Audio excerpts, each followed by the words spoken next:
This is Liberty Law Talk, part of Liberty Fund's online library of law and liberty. Your host is Liberty Fund Fellow Richard Reinsch. Our web address is libertylawsite.org, where you can subscribe, comment, find other episodes and links related to today's conversation. Our email address is lal@libertyfund.org.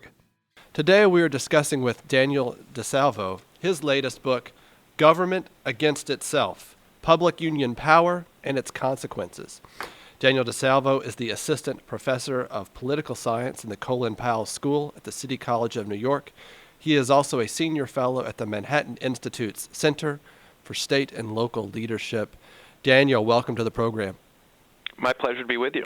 I want to think about the title of your book, Government Against Itself, because as I read your book, the argument is actually, it seems to be something different. When we think about the workings of public union power, it's not government in favor of itself or government against itself, it's government in favor of itself. And as you document in the book, the players here, politicians, union workers, hangers-on, etc., have really come upon one of the most effective methods of collusion in government. They vote and support politicians to give themselves a bigger piece of taxpayer dollars. Is that an accurate read of your book?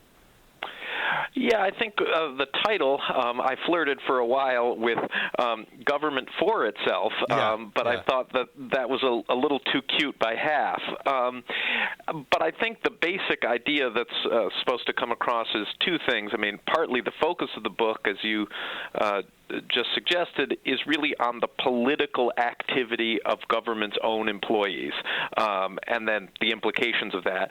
So that's sort of one dimension.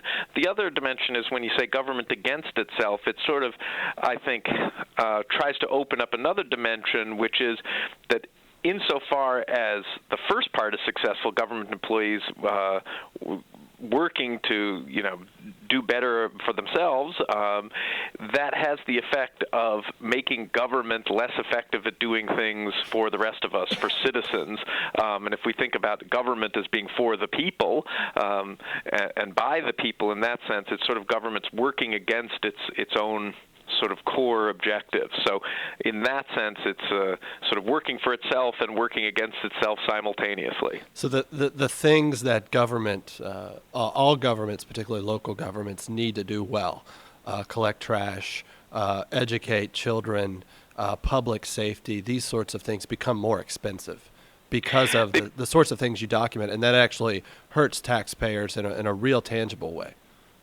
Yeah, so there's a big trade-off. By organizing our public labor markets in this way through unionization and collective bargaining, those drive up the costs of government and drive down the quality of services, and especially in state and local government, which in the United States is really primarily where people are interacting with government. They're relying on government services for trash collection, to educate their children, protect them from criminals, protect them from fire and other hazards. So in that respect, really that's the sort of trade-off is that we've made by adopting this way of organizing our government is really something that has big costs spread widely across all of American society. In some sense, you can think about this as a classic interest group problem of a concentrated interest and very diffused costs over all of society. And in that sense, the unionization of government workers since the 60s and 70s has really been the creation by government itself of a very powerful interest group. I want to get at maybe the particular costs that are involved here. You open your book with some fairly eyebrow-raising examples. You talk about a lifeguard in Newport Beach, California, retiring, I think in his late 40s with an annual $100,000 pension. You mentioned a police force member, a title of commander in Delray Beach, Florida, retiring with the six-figure pension, but actually then going to the town next door and getting something like the same job. So if you put those two together, you argue he's got like a $200,000 annual compensation. But you also suggest these aren't really salacious stories. They're really par for the course almost. And I can think of people I know in one state over in Illinois doing something similar. With retiring early, but yet getting back into the workforce with a good salary. So maybe ballpark for us, if we're thinking about the outstanding debts of state and local governments on pensions, healthcare, legacy costs, et cetera, for these employees, what sort of liability are we looking at for taxpayers? Yeah, I think it's helpful to start wide angle and then work down to the kind of tangible, concrete, specific examples that I begin the book with. If you're thinking about the overall outstanding liability for public employee pensions in the United States, we're talking across the country. The estimates vary, but let's say I think one of the best econometric estimates puts the figure at around today a little over $4 trillion, which is about 20% of total U.S. GDP. That's a very large number. If you add into that the outstanding health care liability for public employees, that would add again about another $1 trillion, which is about 20% or so of all state and local revenue. So these liabilities are very large, and this tells us something really important, which is that an enormous amount of compensation for public employees is backloaded into retirement. That is, they don't receive as much on the front end in salary and much more on the back end. So this gets down to the specific examples, some of which at the beginning of the book, that these pension plans are very valuable for public employees. But even there, I think people often miss the fact that these are only really valuable for people who stay in public employment for most or all of their career long enough to vest. So for a police officer, that's usually about 20 years to secure the full pension. But 20 years, if you start as a police officer at 23 years old, is only when you're 43, which means you're probably vigorous and healthy, and you could potentially take another job and put in another 20. So in that respect, you can see that there's a sort of inequality even in the pension systems, not just between the public sector, which has much better retirement savings than people in the private sector, but also among public employees themselves, those who are the lifers versus people who don't stay in public employment long enough to vest and get the big pension payouts. So there's no way the math works here. There's no way state and local governments can make these payments. $3 trillion. So how does this get resolved? Is it going to have to be haircuts, cram downs, et cetera, or is there some sort of hope that the federal government might step in and provide a bailout here? Well, the big numbers, I think, mask an enormous amount of variation across states and localities. So you've obviously got the ones who are in the headlines every day, like New Jersey and especially Illinois, where they have not only very large liabilities, but they're very badly funded. And those two states have been bad actors for years, and clearly they're in big trouble, meaning you could imagine a number of scenarios. I don't think that these things will move to some kind of crisis like Detroit in any immediate sense.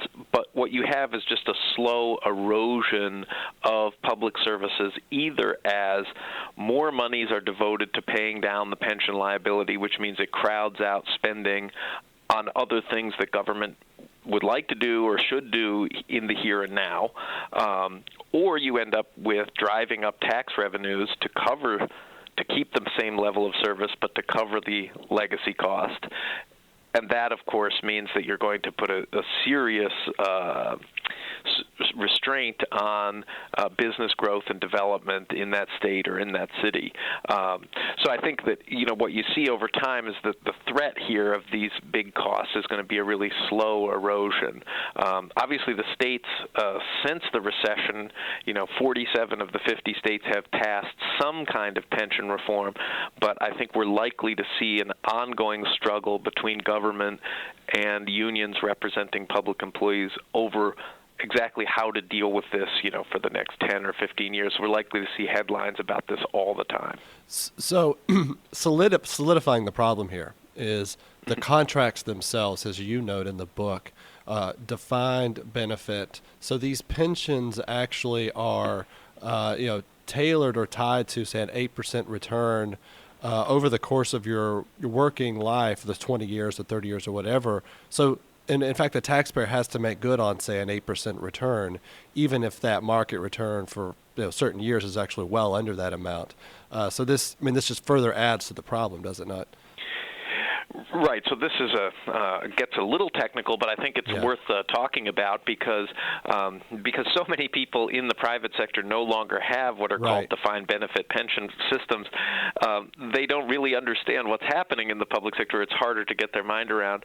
So a defined benefit pension system works in a way. Basically, the employer, in this case the government, sets the amount of replacement income that they believe the worker should receive in retirement, say 75% of their average final salary, usually averaged over 3 to 5 years, and then works backwards from defining that amount that they're going to receive to figure out a way to pay for it.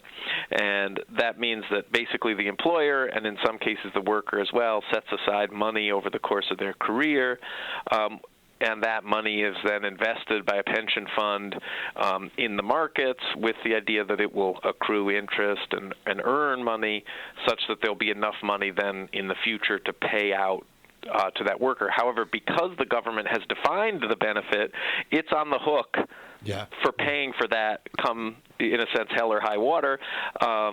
Now, the way the government estimates this is to use what's called the technical term, the discount rate, which is the expected rate of return on investment, which it sets at about 7 or 8%. This is seen as very high rate of return, and in that sense, it's very optimistic. That optimism plays in government's favor because it then looks like you have less liabilities. The government needs to set aside less money in the here and now. However, if it doesn't achieve that rate of return, it's still on the hook for paying it. So in a sense, this becomes a completely pro-cyclical measure when government is really, like as what happened during the recession, short on tax revenue and other monies, which is exactly when it needs to contribute more to the pension fund. A question for you, kind of, because 2008, the financial crisis, this was really sort of an eye-opening moment, it seems, for American citizens about the power of public sector unions, how much debt they had amassed, that many of these taxpayers are going to be liable for, depending on, particularly the state that you live in or the city that you live in. This is an eye-opening moment. Several financial analysts, I guess maybe most prominently Meredith Whitney, who had a big role in predicting this 2008 financial crisis when others didn't, said that the next big thing in American government was going to be a wave of bankruptcies in localities and states, and that didn't materialize. I mean, we've had some prominent ones, but it didn't materialize. How did they adjust, or what are the things that broke that prevented the wave of bankruptcies, or were those predictions just premature?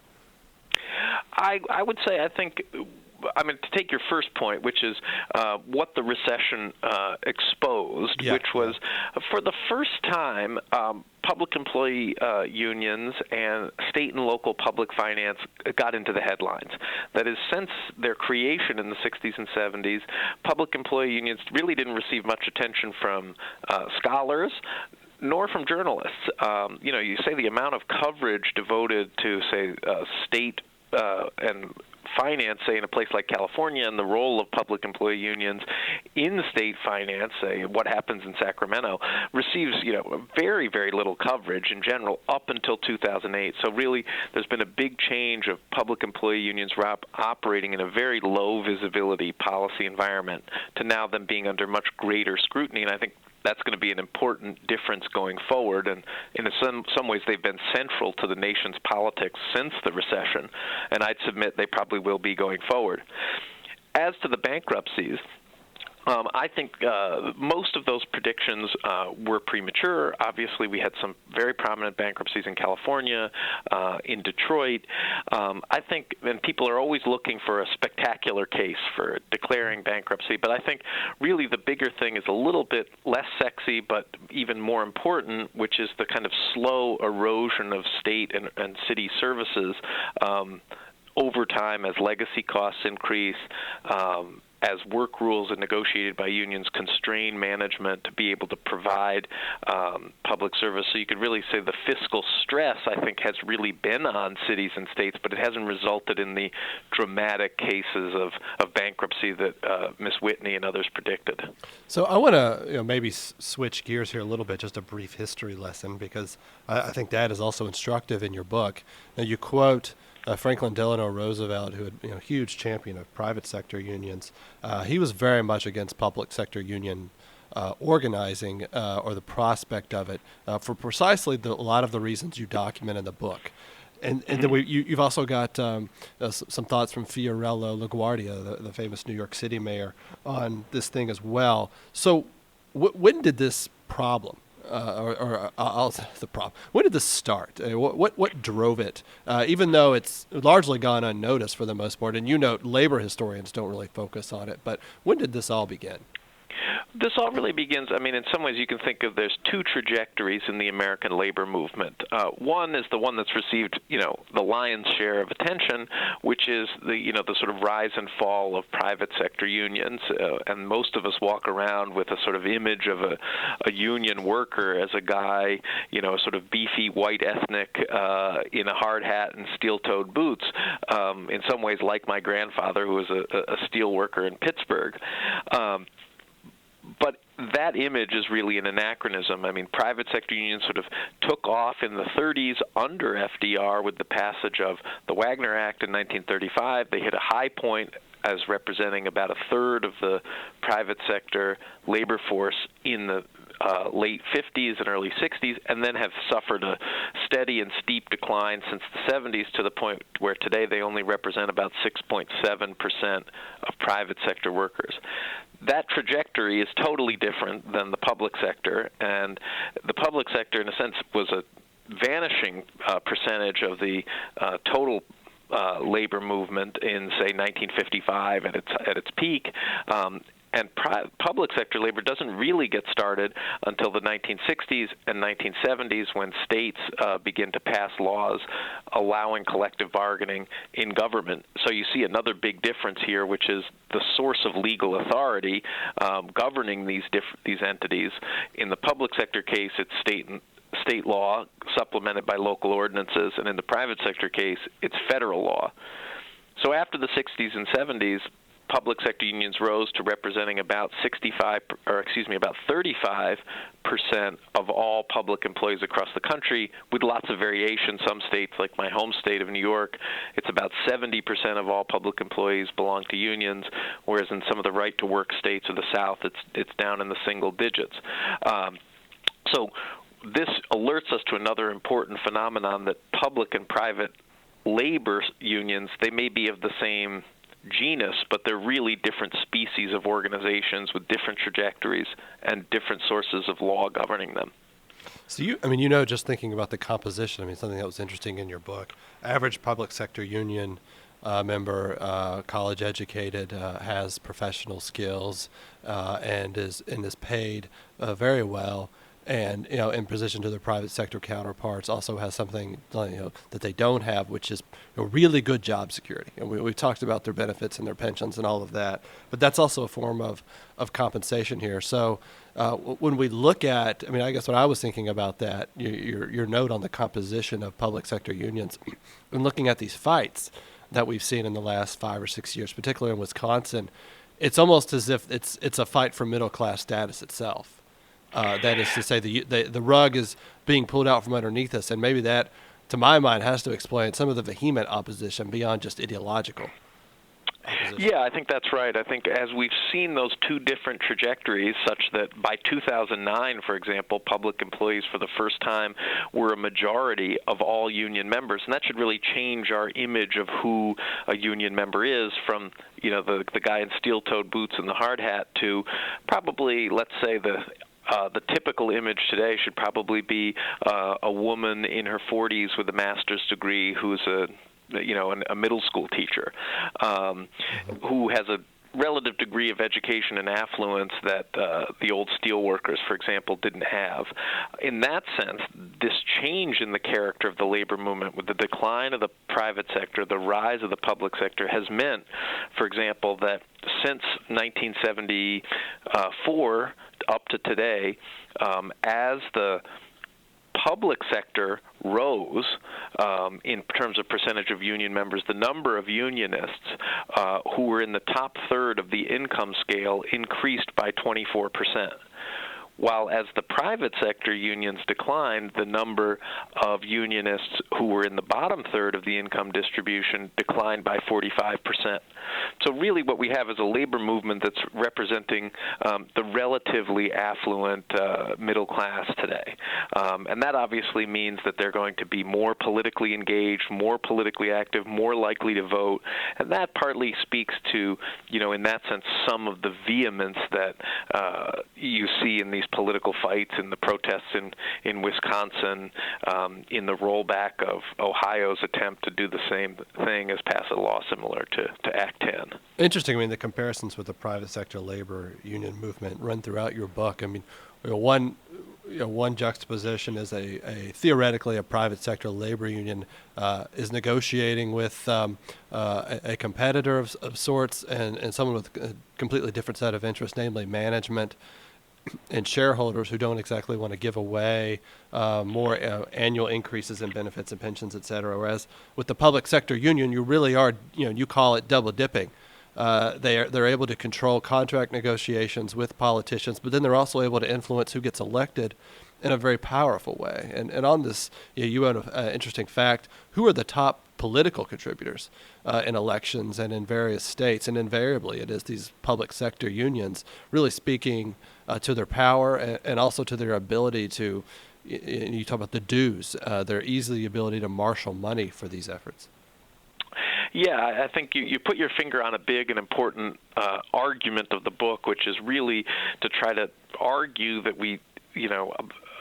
organized labor just is usually called organized labor, or it's called unions, and public and private unions are all lumped in together, and neither analysts or activists make a distinction between the two. And I think that that's an analytic mistake, and I try to make this case, and one of the pieces of this is that the way things are structured are just different. So the first is what I call public employee unions are different than private unions because they get two bites at the apple. That is, they can win things directly for their members, first through collective bargaining, or that failing through electioneering and lobbying, that is political activity. So they can push for a pension sweetener, for example. And that's different than the private sector, where the private sector unions are, of course, what they can win for their members really happens only at the bargaining table. I mean, sure, they're engaged in politics, but those are for broader, bigger ideological causes that aren't going to have a direct and immediate impact on the welfare, really, of their membership. The second big difference is, as you know, is that engagement in the political sphere. The public sector is really different because it's, in a sense, getting itself on both sides of the bargaining table. So there's a fun story in the book. John Corzine, when he was running for governor of New Jersey in 2006, was at a rally of the Communication Workers of America, a union that represents about 10,000 state workers in New Jersey, and he got excited and he shouted out, "We'll fight for a fair contract." Yeah. Now, that's a little bit, you can see that influence on both sides of the bargaining table. So I think those two things are really important differences. And then the third, which you sort of mentioned, is that the lack of market forces in public sector bargaining. So that really changes the incentives. Management has less incentive to push back. The unions have less incentive to restrain their demands. So if you thought about public sector bargaining, it's just different than the private sector. It's more like bargaining in the private sector in a monopoly industry. So in that sense, those, I think, three factors really make public unions different from private unions. We also, just thinking about school board elections, dramatic control. I mean, there's in your book you talk a lot about teacher unions, which is important because there's this concerted attempt to reform public education in America in a lot of ways, and the idea being to make it more accountable and competitive, and as you know, and you quote another scholar, Terry Moe, who's also looked at this issue, the biggest impediment in all of these efforts has been the teacher unions and their power to influence school board elections, among also state legislature elections, direct democracy, et cetera, their abilities to stop change in effect. And that really goes to this idea of dispersed costs, but concentrated benefits that they gain, and the sort of rationally ignorant public that's not monitoring or doesn't have the incentive to monitor what goes on the way that these guys do. Yeah, I mean, I focus, a good bit on the teachers unions and teachers, in part because they are, a very large slice, almost half or more of all state and local public employees. So in that respect, they're a big piece of this whole puzzle and therefore merit a lot of attention. And I draw on Terry Moe's excellent scholarship on this area, who's focused really just on them specifically. I think the big thing here is to establish, in some sense, the subtitle of the book, which is, public union power and its consequences, and then I do a lot of work in the book of just documenting power, which is to say the amount of money spent in campaigns, the amount of money spent on lobbying. They don't have to be, public employee unions don't have to be the most powerful interest groups in the whole country, although they are among them, for people to go along with my arguments, but they just have to see that they're very powerful entities, especially in state and local government. I'll give you one example. In California, in the first decade of the 21st century, one public employee union, the California Teachers Association, outspent all other interest groups combined in hard and soft money and campaign donations. The next three largest interest groups in California combined, the CTA outspent them. So that gives you that sense of how active they are. And I also submit that even beyond just the easily documented empirical numbers that I provide in the book, there's a couple of theoretical reasons that you've touched on for why public employee unions are uniquely powerful interest groups. The first is they have automatic access to politicians through collective bargaining. That's something other interest groups have to fight for. Second, they can more easily mobilize their members for protest, because remember, this is the state, this is government's own workers. They work right in City Hall, in the state capitol. So other groups have a hard time doing that. They also have a steady and stable revenue stream. They don't have to go out and fundraise like the Sierra Club or the NRA to get people interested in guns or the environment. Their revenue comes from dues, which are directly deducted from members' paychecks. So workers don't have a choice whether the money goes to the union or not. It just goes, and they don't devote any resources to that. And lastly, something we've touched on already is that until the recession, they really were operating in a kind of low visibility policy environment without a lot of scrutiny. Yeah. Yeah, no, I think that really gets at the sort of the stealth, the ways that they accumulated power up until that point. On this question, though, of their power, you have a discussion about dues. I mean, that's a huge part of what the fights have been about, the ability to actually opt out beforehand for public sector union workers, and they might want to opt out precisely because of how much money they're losing every year. In some cases, I think you note over $1,000 a year goes into due paying. But that the advantage that gives them is precisely they can have one person who's actually just collecting checks or making sure dues go in one spot, which is then the source of power, as opposed to a pressure group having to pay a lot of money in order to raise money, having to have really well-priced fundraisers and having a really good operation in terms of being able to communicate with their donors. That all goes by the board. For them, it's a very efficient operation explaining their power. And I guess I just hadn't thought about that, but that's interesting in its own right. I want to talk about California for us.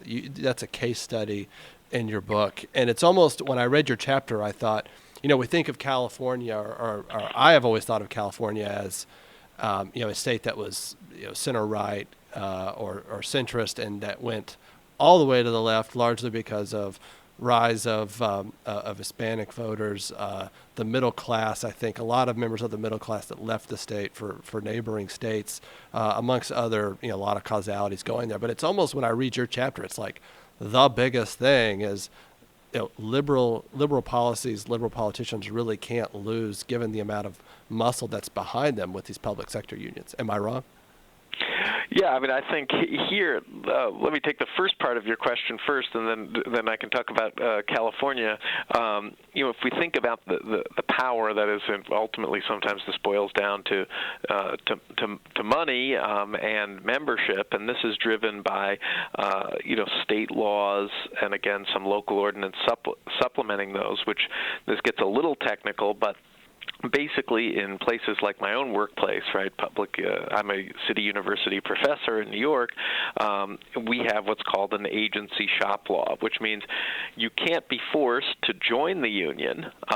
That is unconstitutional according to the Supreme Court in a case called Abood from the 70s, but you can be forced to still pay what the union determines as its representation fee, because it's representing you in collective bargain, which turns out to often be almost identical to union dues, which in a sense creates a big incentive for people to just join the union, because then they can get some select benefits and vote in the elections of union officials. So in that sense, these agency shop laws are very powerful and very important in increasing the amount of money unions have at their disposal, and probably their overall membership numbers. So clearly that's been at the source of the fights over right-to-work laws in Indiana, in Michigan, and most recently in Wisconsin, and clearly those sorts of laws which would take right-to-work laws, eliminate the agency shop, are also on the legislative agenda in Missouri, in Maine, and in a few other states. So turning to California, in some sense, the passage under Jerry Brown, the first time around, when he was governor in the 70s, of these kinds of union security provisions and agency shop laws has really given Democrats a huge advantage in the electoral arena. And in that sense, in a sense, moving California to such an overwhelmingly blue state today, where you have super majorities in the state legislature, is, I think, driven in part by this change. The unions have also benefited in some way, and this is a big story in the book, from the extensive use of initiative and referenda, that is, direct democracy procedures in California, where they have a quite striking track record of victories. Yeah. I mean, as you note in the book, and the use of direct democracy was something that progressives believed in to actually get around special interests, that it would be a direct appeal to the people, and yet, irony of ironies, you can eliminate politics, and direct democracy is at least in California, is really owned by these public sector unions and their ability to put a lot of their money down and get their way. Instead of having to negotiate within a legislature, which might actually, it would still be, given the composition of California's legislature, a liberal outcome, but maybe one more managed or altered slightly in certain ways. I don't know. But to me, that was, and just also thinking about the contributions in California, this is just not widely known, it seems to me, of who actually has their money in all of these causes. Yeah, I think this goes to the low visibility policy environment, and this has come up in some sense. This goes back to FDR and what you mentioned. What was FDR's big concern here was, in part, that public employee unions would infringe on the sovereignty of government as an employer through its political activity, because unlike private sector unions, in the public sector, collective bargaining is directed at the government, and electioneering and lobbying is directed at the government, whereas in the private sector, the union is directing its collective bargaining energies at its corporate employer, and then it's directing its political activity at the government, and you can more clearly see the distinction. So we're just thinking also maybe broadly about your topic. I mean, a couple of questions come to mind. One is just, the idea. I mean, there's a lot of ink being spilled right now about the decline of the middle class in America, and in particular how this affects certain workers, and kind of the fear that there's just this isn't a shrinking pool of within American life, and also just like the anemic growth rates, economic growth rates since 2008. Is public sector unions, have they kind of been taken as a way to fill the slack? I mean, people see them in that way, and that explains part of what's happened here, or part of the growth in public sector union power, or is this just the growth of government in general, and they're inevitably a part of that story? Yeah, I think it's less an issue of government picking up the slack. That is, if we look at the overall number of public employees, it has been in state and local government, let's say over the last 25 years or so, it's been pretty steady. So there hasn't. I mean, there are some places where you've got some distortions and probably some categories of workers that are where we have too many workers relative to the need for their service. The general number has not gone up dramatically, let's say. So in that sense, they're not really picking up the slack. But I think this issue, and this has partly driven the intensity of the debate about public sector unions, is, as you put it, the struggles of the middle class, rising income inequality, which, along with the transformation, but that hasn't been so much a change on the public sector side as it's been driven by a change on the private sector side. And I go into this a little bit towards the end of the book, which really what we have now is it's almost hard for the people in the private sector to understand people in the public sector, and vice versa, because they're in such different worlds of work. The private sector today is, intensely competitive. Regular performance evaluation is a constant. There's been a big shift away from manufacturing employment towards. So in that sense, people are now in a much different, they change careers often in the private sector, whereas the public sector comparatively is this island of stability. You have pay is very loosely, if at all, connected to performance. People tend to stay on the job for many more years. There's an enormous amount of job security. So in that sense, they've just become very, very different places to work with very, very different rules. In some sense, the public employment looks a lot like, say, corporate employment in the 1950s, which is clearly not what private sector employment looks like today.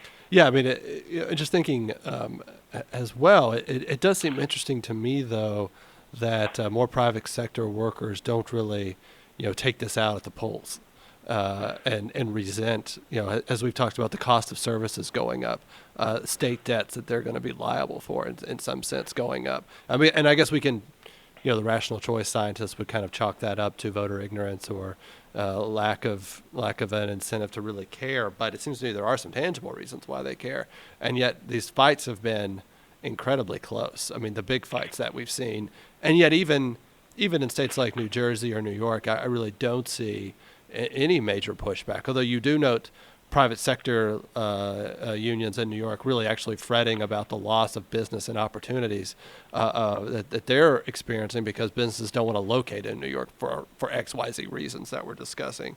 So I guess maybe that might be a difference, but it's still I guess maybe we're still learning.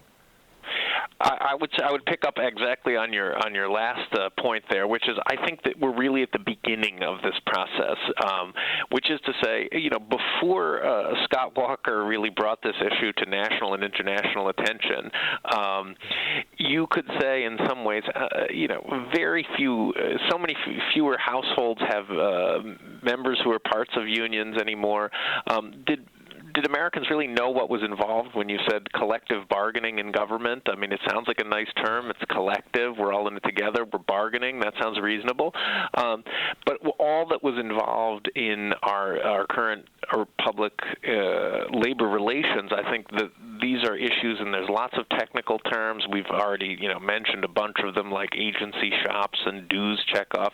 So I think we're really at the start of a learning curve, and I think my book is in some ways an effort to, keep, to contribute to that conversation and sort of public education about that. So I think up until the recession, voters were uninformed, weren't paying close attention to these issues. They weren't getting a lot of coverage by journalists.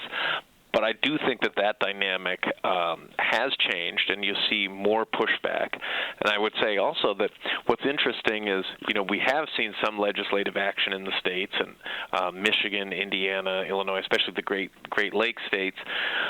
But I think going forward, we're going to see a lot more battles within the Democratic Party, and that's going to be very interesting. The Democratic Party is very divided over these issues, from people, let's say, like Rahm Emanuel and Gina Raimondo in Rhode Island and Governor Cuomo here in New York on sort of one side, pushing back against the unions, to the sort of Elizabeth Warren, Bill de Blasio coalition on the other, which is much more sympathetic to public union interests.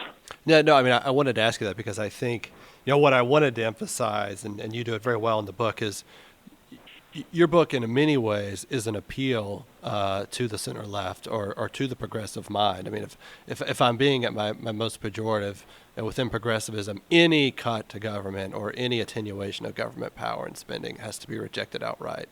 But within your book, you note that who's really paying the cost here, or who's really bearing the full brunt of this, would be working class citizens who really depend upon government to deliver a lot of goods that they need, and to deliver them well, even particularly if they're married and raising children. And that is just not going to happen if we continue at the rate that we're going, for reasons we've discussed in this interview. And I think you make that appeal very well, that who's really losing out are prime liberal constituencies. And so they need to step up and, as you note, begin this hard and painful work. Yeah, and in that sense, I think there is a big appeal to liberals, or people, kind of centrist Democrats. If you're a liberal or you're a Democrat, you want effective government that provides goods and services that help, reduce inequality and increase social cohesion, and you believe that government can be really a force for good in society. But if all the tax revenue is drained off to pay your legacy costs for pension and health care, and you've allowed collective bargaining rules to so constrain managers that you're just not getting the kind of effectiveness and performance out of the public bureaucracy, then in a sense it is government working against itself. And I think that's really been the thrust of what you've seen from Gina Raimondo, from Rahm Emanuel, is really saying, look, we want government to do things, but we can't do it. We can't get it to be that force for good under these current arrangements. What do you think, I mean, as we end here, what do you think are the next, big balls to drop or explode on this issue? Well, I think even though it's not a U.S. state, the current finances of Puerto Rico are something that people should be paying very close attention to. Obviously, Illinois is in for a long, hard slog, as the saying goes, in dealing with this issue. I would also point out to a couple other states I mentioned, Missouri, New Mexico, Maine, who've all begun considering right-to-work laws. And then further out, the Supreme Court has taken up some of these issues in two recent cases, Knox versus SEIU, and then most recently Harris versus Quinn, which argues that agency shop laws violate the First Amendment free speech rights of workers. So if another case, one coming up out of California called Fredericks versus California Teachers Association, is picked up by the Supreme Court, and Justice Alito is able to assemble a coalition of the willing on his logic that he's laid out in those two prior cases, you might see something like a right-to-work law for the public sector go national. Wow, that would be an interesting development, I think. That would be a major change. Yeah. Daniel, thank you so much for your time. I've been talking with Daniel DiSalvo, who's the author of the book, Government Against Itself, Public Union Power and Its Consequences. Thank you. My pleasure. This is your host, Richard Greinch, and you have been listening to a podcast that can be found at libertylawsite.org, where you can subscribe, comment, and find other episodes and links related to today's conversation. Our email address is lal@libertyfund.org.